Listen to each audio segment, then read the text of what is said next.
Welcome back. Dr.Maged, how does this, the fact that you're linking the two continents, and Egypt is one of the few countries that are blessed actually to be, not one of the few, probably the only country. The only country, yes. That right. Is, like imagining the map and trying to see who else is right there.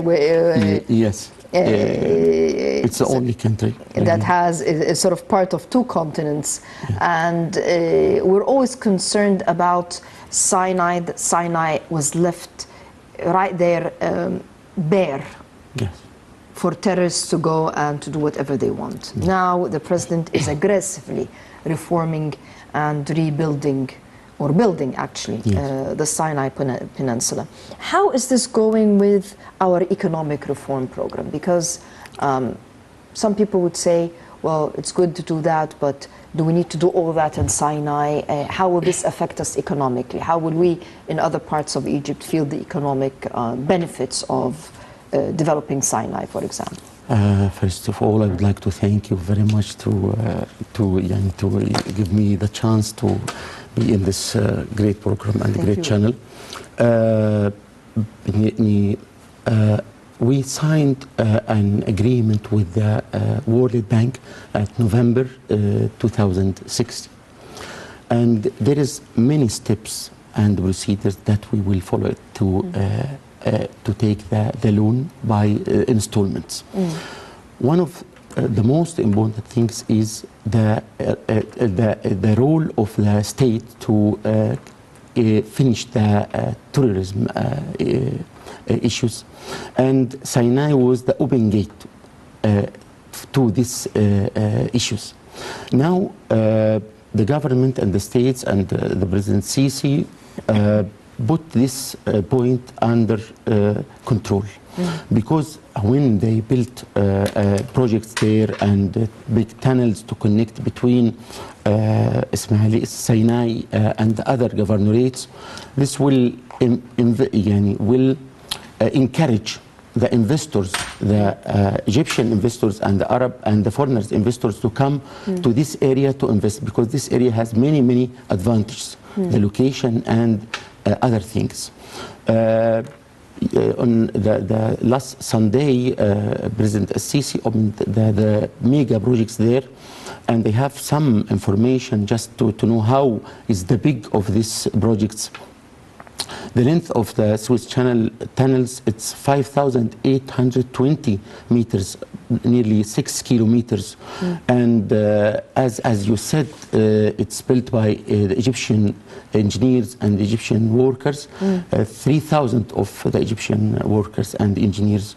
It's cost around 9 billion Egyptian pound. And the government bought the machines, not rented as usual. As usual. We actually bought the machines. Yes, which is mean we have more and more projects from this kind of projects to buy the machines, which is very expensive. Now, the economic reform and the agreement between Egypt and the World Bank, including also the inflation and the unemployment rate, which is mean the government will take care about this percentage of the inflation and employment rates, and the main target of these projects in Sinai to close the door for the terrorism. And I think all the world changes his mind about our country and the performance of the government, and we have certificates from institutions, world institutions, that Egypt upgraded Egypt to B+ instead of B. Rating. Our rating, yes, rating. And also after the exchange rate become, in November as well, to 2016, the government made the exchange floating, and it's now completely different from an open view, because these institutions يعني they can't come more or something like that to our country, which is mean Egypt will be more attractive to the investors to come, especially there is more than 15 mega projects in Egypt at the same time, and the government and the states pushing the time to make it go quickly, the speed. And I think, from my own opinion, in 2020, our country will be in a good position, in a better position. If we talked about the inflation rate, it goes up around 30%. Now it's 14.5%. And the unemployment rate also reduced up to 9% from 14 to 9%, which will give us a good opportunity to attract the investors to come. Especially we have other countries compete with us to attract the investors to invest in their countries. Also, the government and changed most of the laws and make the procedures more simple to encourage the investors to come to Egypt and invest the money there, because it will make many opportunities for the youth and the new generation to find jobs, and it will solve most of the problem of the unemployment problem issue. The new city, the new Ismailia city, is supposed to open, I mean, this project is supposed to open 100,000 job opportunities. Which is very good, because this new cities and Ismailia and the other cities, we have around 14 new cities at the same time. Yes. New Alamein, New Mansoura, New Dumyat, and many other projects and cities in a special industry, like the furniture industry, like to encourage these industries to make products to export it to the other countries and to get currency. The president pledged that within a couple of years, which is not very far, that Sinai will be developed. When he says Sinai will be developed, fully fledged economic hub, what are we expecting to see in Sinai? For us to say that this is it, it's developed and it is a constructive part of our economic vehicle, so to speak. Yes. From our experience with the Al-Sisi president, when he says something, he do it. Like the Swiss channels, it was 5 years, becoming 3 years, and we finished at the same time, exactly. Yes. I have no doubt about the 2 years, and this area at Sinai will change it completely with these projects and the other projects that will complete during the 2 years, the next 2 years. It will be a hot point or hot spot to attract the investors because of one of the main advantage is the location. The location. Very strategic. This very strategic location, yes. And also the infrastructure. You know that our government spend a lot of money for the infrastructure, roads and bridges and tunnels, and this is very important. Maybe some of the people say, why we spend this huge money for this? There was only one tunnel. Yes. To access from the Africa to Asia, to go to Sinai, one tunnel, and you'd stay hours to pass the security. The ships will stay about 12 hours to just to go through to the other side. And the government, when they put the plan to finish all these projects at the same time, it was a very clever idea, because when you finish the infrastructure, will be one of the most advantage that will encourage the investors to come, even the Egyptian investors, because the capital is searching about the opportunities at any country. Yes. Even he's Egyptian, he can invest in another country. Yes. But if there is an opportunity in his country, it will be a more advantage or more attractive for him or them. And also there is a relationship between the revenue and the risk. High revenue, yes, high revenue means high risk, like the gamble. High revenue, high risk, and there is a direct relationship between the revenue and the risk. What's the risk here? The risk, this is another issue in Egypt, because there is this rule is not applicable here. Why? Because there is many varieties for the investors to come. Industrial, agriculture, real estate, business, food and beverage, many sectors. Different sectors. And there is a big market. Yes, and there is a big market. 100 million. يعني, it's not. But still, we still need to be honest. We still need some of the modifications at the procedures and the bureaucracy, especially for the investment procedures. When investors come to our country, and I'm sure that the government do its best to finish these procedures, and it will be at the end of this year, I think. All the يعني we can call it say it's prevent some of the investors to come will finish, and I think it will be a good opportunity for us, especially after we became the African nation president of the Egypt. Yes. His Excellency was saying, and you also mentioned the rating of Egypt developing, and that we have positive economic indicators. What indicators do you see as positive right now, and how will they become more positive with such a project? The first thing is the inflation rate. The second is the unemployment rate. The inflation rate and the unemployment rate reduced by around 30 to 50%, which is mean it's very good, especially for the short period, this short period. Yes. But we still have some challenges.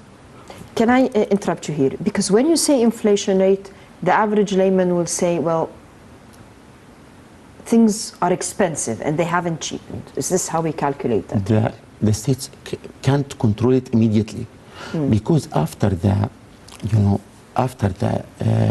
floating, the dollar was equal 7.5 Egyptian pound, becomes 20 or 18 Egyptian pound, which is mean nearly the triple of this amount, which is mean all the prices of the materials, and especially we import most of our needs. Even the food and most of our strategic. Yes, and this is the government can't control it immediately. It takes time, because it's not like the magic. We need time. The government need time, and all of us feel that it's better than, because if the most important thing for the Egyptian people and any other any other people, countries, that they feel that they are security, and also we can go at any time in our country. Even we are in Ramadan now, we can go to any place with our families without fairness or something like that. And we still have some challenges, like the growth, the rate of population growth of population. It's 2.5%, which is mean we increase every year, accumulated 2.5 million and half, which is put a very big, a lot of money, and put a very big load on the government for the schools, for the universities, for the food, for everything. but I think from my own opinion, I'm very optimistic, because why? We still suffer from the prices until this moment. Yes. But gradually, the prices will, the inflation rate, as said at the first, it was nearly 30%. Now it becomes 24, 22, 18. It's going down. It's going down. And the unemployment rate is very important, because, as the ambassador and you said, when these projects will start, will go on, it will save many opportunities for the youth and the new generation. In its construction, it opened up opportunities. Yes. We can say the real estate business, it's booming in our country. Even the prices go up. The prices are booming. Yes, the prices are booming, and many projects, many projects. And still, the real estate business in our country is very attractive as an investment issue for the Egyptian and the Arab Gulf countries and the foreigners as well. The foreigners, Red Sea is the best place for them. Al-Gona, Sharm el-Sheikh, and they like to buy there. Yes, and the Egyptian, even the most of the Egyptian people that they have money, they trust the investment in this business, the real estate, because high revenue, low risk. In 2008. Some would say, when you say low risk, what about the security issue? Would that still categorize us as low risk? Yes. How? Now, the security for the real estate business? No, I'm talking about when you say high revenue, low risk. Yes. Because someone would be watching us right now and saying, I don't understand. How is any investment in Egypt low risk? The real estate business is low risk. Why? Because most of the buyers in our country, they are Egyptian. Like the world crisis at 2008, it was because of the mortgage law. And in Arab country like Dubai or Arab Emirates, the prices go down 50%. Yes. In our country, this is not happened. Why? Because there, 90% of the buyers in this business, they are foreigners. But here in our country, 95% from the buyers, they are Egyptian. And it's real money. It's not mortgage like most of the people buy cash. Some of them bring it in bags. Yes. Most of the people here buy cash. Yes. And they trust this industry and this kind of investment, because even at the worst time, the market doesn't go down. It's a safe investment. Yes, maybe it's slow, but it's like now. Now there is few buyers in the market, and the supplies is very high. The supply of A-class residences. Yes. Maybe the market is a bit saturated with this is one of our problems, because there is a gap between the real need in the market and what it was fashionable to build the fancy compounds. It's fancy compounds, but how much is the percentage of the Egyptian people can actually afford to this buy?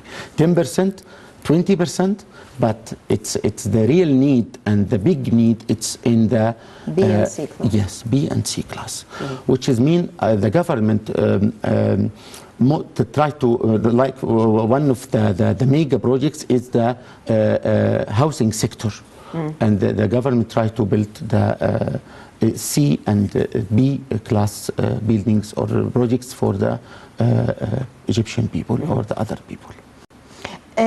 Youth, the 100 million, most of them happen to be from the lower age group. Encouraging and qualifying the youth for the market and encouraging them to go to those cities, because if you're someone from the young promising generation, you really shouldn't be staying in Cairo. It's time that we change the culture whereby you relocate to different areas, which is done worldwide. I mean, we have this thing, this cultural thing that I want my children to be around me, but where is the opportunity for my children? Yes. We have to change. How can we change this mindset? The first thing is the education. The issue of the education is very important. We still have some problems in the education and the training after graduation. But the mentality of the youth in this time, it's completely different than our time. Because now there is many new cities. And if they found the opportunity to have a job and income, they will move, no problem. But this is an opportunity. Yes, many opportunities. Sinai, there is an opportunity in different sectors. I mean, some cities like New Damietta, for example, we say it's mostly furniture, for example, agro furniture, stuff like that, fishery. But Sinai, there is room for everything. Yes. If the system of education changed, I didn't see any problem in 100 million. How much the population is in India? 1 billion and 0.3, 0.4. But they completely changed the strategy of the education and learning. And they search what the world need, the information technology, and now we can see the Indian youth people everywhere in Europe, in the States, everywhere they are programmer. We need to change the names of the faculties in our country, because the fact that we're getting new or doing President Sisi asked that we open up branches of different faculties of Ivy League, so to speak, universities all over Egypt. Will this work in terms of reforming education? What about our universities? Our universities, it's good universities, but the professions, the faculties, not 5,000 or 10,000, 20,000 from the youth, from Faculty of Commerce and Faculty of Law.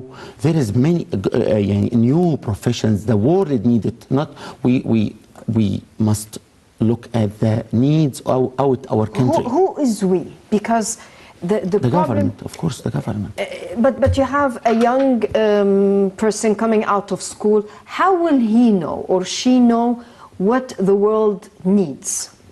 What degree, or if you go into engineering, what kind of engineering? I'm giving you a very simple, because we have a lot of people that graduate and go into medicine and engineering because of the 100+% grades in their high school certificate. Engineering is one of the disciplines that are very much growing and developing. How would they know what is the type of engineering that I need to take for there is 10 years from new now? Types like electromechanicals, and there is needs all over the world for some professions.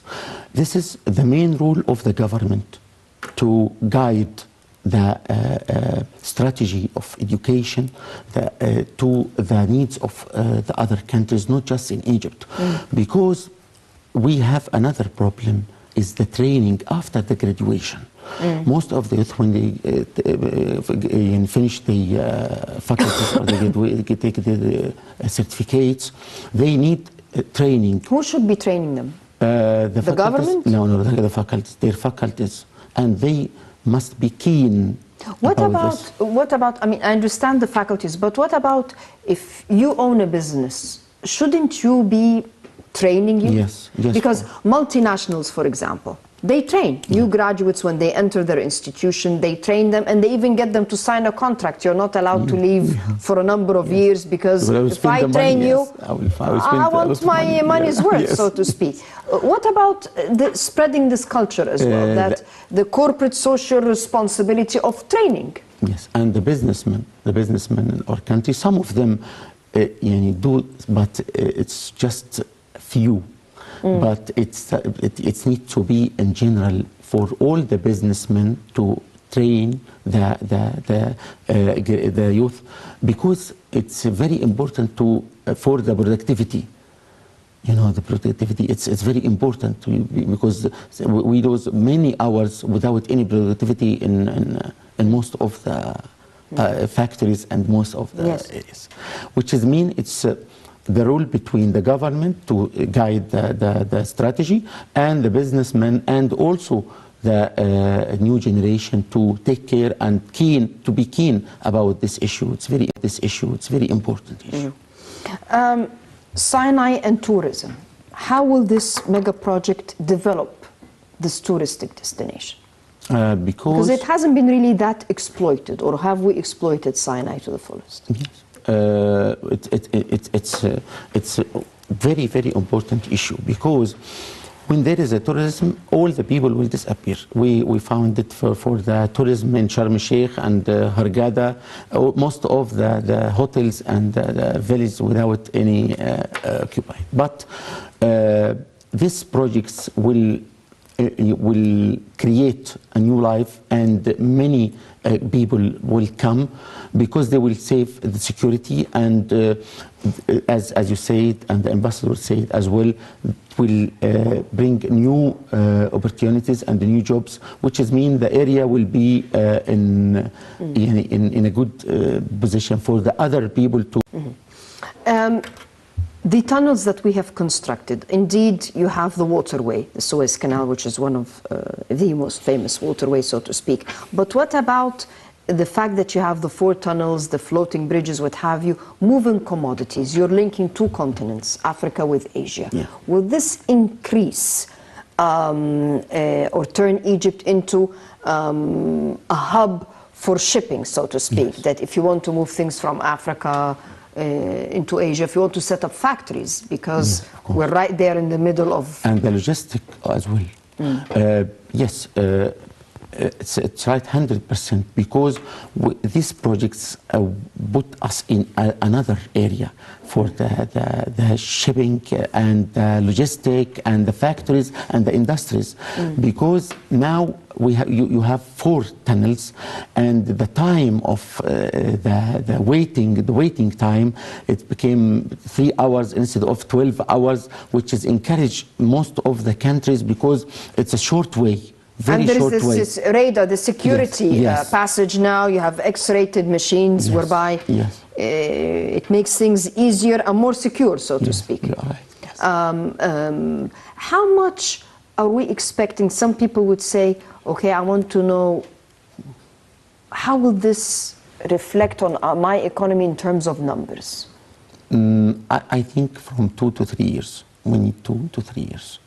To reflect, to see money flowing in. Yes, this is not short time projects. This is an investment for medium and long term, because it needs time to have the product and to get money or to earn money.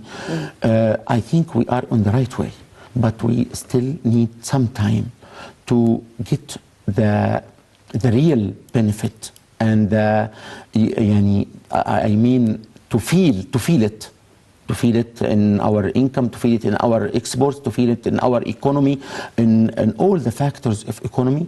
I think, from my own opinion, we need 2 to 3 years to get the real revenue and the real value for what we spend. How will this also reflect on the credit rating of Egypt? Will we be expecting anytime soon that we'll see a better rating, Standard & Poor or Moody's, whatever? Would we have a much, much better rating in the near future? Of course. The reflect, I will say an example. The GDP, gross domestic product, now it was 4.2, 4.5, it becomes 5.2, and it will be at the end of why would, if a foreign investor now, or potential investor, is watching the show right now, and he would be asking himself, why should I come to Sinai? Why should I invest? Yes. It's still new. We don't know how it will. I mean, there is good infrastructure, but we don't know what will come out of it in the future. Why should I come? It's not just only the matter of the infrastructure. It's a matter of ROI, return on investment. How much is it compared to the risk? There is some countries, the banks in other countries pay 50% interest rate, but it's very high risk. Like the stock market, you can lose all your money. After you earn a lot of money, you can use it in one time, which is mean the balance between the ROI, return on investment, and the risk factor. We have this in our country. Maybe it's not very high in interest rate, but it is safe, and it's in the middle. The other thing is the issue of the security. The issue of the security, very, very important, because the capital and the investors are looking for a safe countries to feel that their money in between a safe hand. When they put its money in this country to invest, they will be satisfied that it's okay. Maybe it's not the best ROI or revenue or interest rate, but it's safe, and there is balance between the revenue and the risk factor. And also the procedures and the very hard way that the government, the Egyptian government, put the plans and go on it immediately, and the time factor as well, because sometimes we can say 3 years and 7-10 years we didn't finish, but now 2 years is 2 years, 3 years is 3 years, 5 of May is 5 of May. Yes. This is very important for the investors. Dr.Maged Abdel Azim, thank you very much for joining us this evening. Pleasure. Our time is up. Again, thank you for your fruitful input. I'd like to thank you, the viewers, wish you a very pleasant evening, and we'll see you next week.